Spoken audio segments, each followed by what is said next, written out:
Hi everyone, कैसे हैं आप सभी।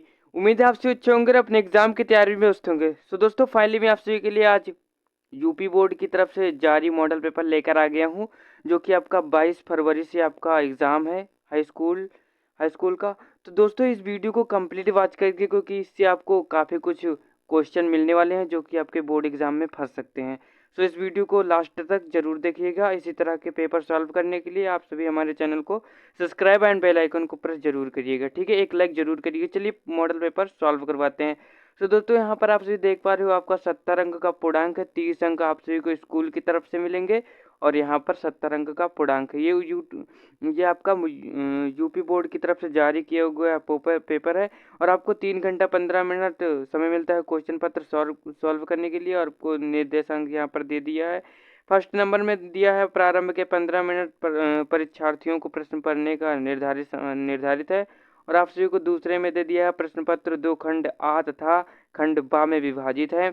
तीसरे में दे दिया है प्रश्न के खंड आ में बहुविकल्पी प्रश्न है, जिसमें सही विकल्प का चयन करके उमार शीट पर नीले तथा अथवा काले बॉल पॉइंट पेन से सही विकल्प वाले गोले को पूर्ण रूप से काला करना है, ठीक है। और आपको इसमें फोर्थ में दे दिया है खंड आ में बहुविकल्पी प्रश्न हेतु प्रत्येक प्रश्न के 1 अंक निर्धारित है, ठीक है। जो आपके 20 एमसीक्यू हैं वो एक एक अंक के एमसीक्यू होंगे और आपको ओमार शीट पर उत्तर अंकित किए जाने के पश्चात उसे काटे नहीं तथा इरेजर एवं व्हाइटनर आदि का प्रयोग ना करें। यानी आपको इरेजर और व्हाइटनर का प्रयोग नहीं करना है, अन्यथा आपके नंबर काट लिए जाएंगे। और 5 में प्रत्येक प्रश्न के प्रमुख सम्मुख उनके निर्धारित अंक दिए हुए हैं, ठीक है। तो इस प्रकार से आपका ये पेपर है और आपका बहुविकल्पीय प्रश्न आ गया है, जो कि खंड आ के अंतर्गत आ गया। आपसे भी पढ़ा 20 एमसीक्यू यहाँ से होने वाले हैं। तो चलिए पहले देख लेते हैं इसमें क्या दे दिया है। क्वेश्चन को अच्छे से देखिएगा और तैयार भी कर लीजिएगा इनको, क्योंकि ये आपके एग्जाम में आ सकते हैं। तो दोस्तों इसमें क्वेश्चन नंबर फर्स्ट है, बाबू गुलाब राय किस युग के लेखक है। तो आपको इसमें बताना है बाबू गुलाब राय किस युग के लेखक है। आप सभी को पता होगा, तो हमारा बी राइट ऑप्शन हो जाएगा, द्विवेदी युग के लेखक हैं, ठीक है। और इसमें क्वेश्चन नंबर 2 में आपका दे दिया है चिंतामणि किस विधा की रचना है। तो आपको बताना है चिंतामणि जो किस विधा की रचना है। तो आपको इसमें हो जाएगा ए नंबर से हो जाएगा निबंध विधा की रचना है, ठीक है। और इसमें क्वेश्चन नंबर 3 में आपका दे दिया है गबन किसकी रचना है। तो आपको इसमें पता होगा गबन किसकी रचना है। तो दोस्तों मैं बता दूं आपको, गोदान गबन सेवा सदन प्रेमाश्रय प्रेमाधुरी ये आपका मुंशी प्रेमचंद्र की रचना है। ए नंबर से हो जाएगा, ठीक है। क्वेश्चन नंबर आपका 4 है, शुक्ल युग की समय अवधि है। तो आपको शुक्ल युग की समय अवधि बताना है। तो दोस्तों शुक्ल युग की जो समय अवधि होती है तो वो 1922 ईस्वी से 1938 ईस्वी तक होती है। तो इसमें आपको कोई ऑप्शन तो दिया नहीं, तो डी नंबर से हो जाएगा, उपरोक्त में से कोई नहीं, ठीक है। डी नंबर से हो जाएगा। क्वेश्चन नंबर 5 है, इसमें आपका दे दिया है नीड का निर्माण फिर किस विधा की रचना है। तो आपको इसमें बताना है नीड का निर्माण फिर आपका बताना है। तो आपका बी नंबर से हो जाएगा, आत्मकथा विधा की रचना है नीड का निर्माण फिर। क्वेश्चन नंबर 6 है, प्रिय प्रवास किस युग की रचना है। तो आपको इसमें किस युग की रचना है आपको बताना है। सो आपका इसमें राइट ऑप्शन हो जाएगा ए नंबर, द्विवेदी युग की रचना है प्रिय प्रवास, ठीक है। तो इसको देख लीजिएगा। और इसमें क्वेश्चन नंबर 7 है, इसमें आपको दे दिया है क्वेश्चन नंबर 7 में मधुशाला किसकी रचना है। तो आपको इसमें बताना है मधुशाला किसकी रचना है। तो आपका सी नंबर से हो जाएगा, हरिवंश राय बच्चन की मधुशाला रचना है, ठीक है। और क्वेश्चन नंबर 8 है आपका, इसमें दे दिया है भारत भारती किसकी रचना है। तो आपका इसमें राइट ऑप्शन हो जाएगा, बी नंबर से हो जाएगा, मैथिली शरण गुप्त भारत भारती रचना है, ठीक है इसकी। और क्वेश्चन नंबर 9 है, इसमें आपको दे दिया आधुनिक काल कब से कब तक है। तो आपको इसमें बताना है आधुनिक काल कब से कब तक है। तो आपका ए नंबर से हो जाएगा, सन 1843 से अब तक, ठीक है। क्योंकि आचार्य रामचंद्र शुक्ल ने आधुनिक काल का प्रारंभ सन 1843 संवत 1900 से माना है, ठीक है। तो इस प्रकार से ये है। और इसमें क्वेश्चन नंबर आपको 10 में दे दिया है। क्वेश्चन नंबर 10 में आपको क्या दे दिया है, मतिराम किस युग के कवि हैं। तो आपको मतिराम को बताना है किस युग के कवि है। डी नंबर से हो जाएगा, रीतिकाल के कवि हैं मतिराम, ठीक है। तो दोस्तों चलिए आगे देख लेते हैं क्या है। तो दोस्तों यहाँ पर क्वेश्चन नंबर 11 आ गया है, जो कि इसमें आपको दे दिया है हास रस का स्थायी भाव है। तो दोस्तों इसमें हास रस का स्थायी भाव आपका हास हो जाएगा, ठीक है। क्वेश्चन नंबर 12 है, इसमें आपका दे दिया है सोहत ओढ़े पीठ पर श्याम सलू ने गात मनो नीलमणि शैल पर आपत प्रयोग प्रवास। तो दोस्तों इसमें आपको क्या दिया है, उपरोक्त पंक्तियों में कौन सा अलंकार है, ठीक है। इसमें आपको कौन सा अलंकार है ये तो आप सभी को पता ही होगा, ठीक है। और क्वेश्चन नंबर 13 है, इसमें आपको बताना है रोला छंद में कुल कितने चरण होते हैं। तो आपके रोला छंद में जो है कि 2 चरण होते हैं, ठीक है। क्वेश्चन नंबर आपका 14 है, आकर्षण शब्द में किस उपसर्ग का प्रयोग किया गया है। तो आपको आकर्षण शब्द में किस उपसर्ग का प्रयोग किया गया है, तो आपको इसमें डी नंबर से हो जाएगा आ, ठीक है, आ। और क्वेश्चन नंबर आपका 15 है, रचना के आधार पर वाक्य के कितने भेद होते हैं। तो आपको इसमें बताना है वाक्य कितने भेद होते हैं, आपका डी नंबर से हो जाएगा 3 भेद होते हैं, ठीक है। और यहाँ पर आपका क्वेश्चन नंबर 16 आ गया है, पीताम्बर में कौन सा समास है। तो आपको इसमें बताना है पीताम्बर में कौन सा समास है। इसको आप सभी को पता होगा, कमेंट में इसको बताना आप सभी। और इसमें आपको यहाँ पर आ गया है क्वेश्चन नंबर 17 आ गया है, आंसू का तत्सम है, तत्सम रूप है। तो आपका इसमें ए नंबर से हो जाएगा अश्रु, ठीक है। अश्रु आपका आंसू का तत्सम है, ठीक है। क्वेश्चन नंबर आपका 18 है, कर्तवाच्य में किसकी प्रधानता होती है। तो आपको इसमें ए नंबर से हो जाएगा कर्ता की प्रधानता होती है, ठीक है। और इसमें आपका 19 आ गया है, ताभ्यास शब्द में वचन एवं विभक्ति है। तो आपको इसको पता ही होगा, तो इसको आप सभी कमेंट में बताइएगा। और आपका 20 है, निम्नलिखित में सर्वनाम है। तो आपका इसमें सी नंबर से हो जाएगा वह सर्वनाम है, ठीक है। तो चलिए आगे देख लेते हैं दोस्तों। यहाँ पर आपके एमसीक्यू खत्म हो गए, वो आपको मार्कशीट पर अंकित करना था। ये आपके 50 अंक के यहाँ से आगे है वो वर्णनात्मक, और जो कि आपका खंड बा है। इसमें आपको प्रश्न 1 दे दिया है, इसमें आपका दे दिया है निम्नलिखित पद्यांश पर आधारित 3 प्रश्नों का उत्तर दीजिए।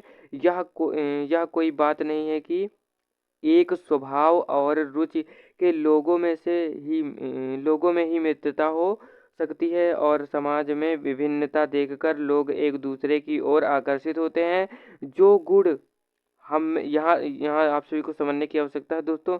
यहाँ जिस शब्द के नीचे आपको अंडरलाइन दिया है, इसी शब्द का आपको क्या करना है, अर्थ निकालना है, ठीक है। तो दोस्तों यहाँ से यहाँ तक को आपको अर्थ निकालना है, ठीक है। पढ़ना पूरा है किस प्रकार से ये आया है। तो दोस्तों इस प्रकार से था, और इसमें आपको ये पूरा आपका 6 अंक का होने वाला है, ठीक है। गद्यांश पद्यांश जो कि आपको 6 अंक के होने वाले। तो आपके ये क्वेश्चन दिए हुए हैं, इन क्वेश्चनों को इसको पढ़िए और इनके उत्तरों को दीजिए, ठीक है। चलिए आगे देख लेते हैं क्या है। और दोस्तों यहाँ पर आ गया आपका अथवा करके आ गया है, जो कि आपको इसमें अथवा करके भी मिल रहा था। इसमें आपका आ गया है, हे भगवान तब के लिए विपद के लिए इतना आयोजन, परम पिता की इच्छा के विरुद्ध इतना साहस, पिताजी क्या भीख नहीं मिलेगी, क्या कोई हिंदू भूपृष्ठ पर ना बच जाएगा। तो आपको क्या करना है, यहाँ से यहाँ तक की आपको उत्तर देना है, ठीक है।